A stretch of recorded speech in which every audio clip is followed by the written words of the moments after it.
ખેડા જિલ્લાના બધા પ્રજાજનોને મારા નમસ્કાર। આપ બધાને જણાવતા મને ખૂબ આનંદ થાય છે।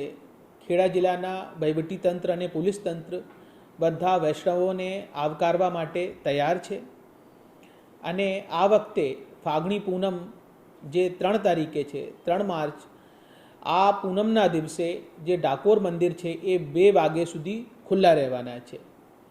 2 વાગ્યા સુધી બધાના દર્શનની સમગ્ર તૈયારીઓ પૂર્ણ થઈ ગઈ છે અને અમદાવાદના રાસકાથી લઈને ડાકોર સુધી જે રૂટ ખેડા જિલ્લામાં આવે છે આમાં સફાઈના ખૂબ સારા ઇંતજામ કરવામાં આવે છે અને આ વખતે આપણે થીમ રાખવામાં આવી છે કે સ્વચ્છ અને સુંદર ખેડાનું નિદર્શન આ ફાગણી પૂનમના કાર્યક્રમ દરમિયાન જોવા મળે।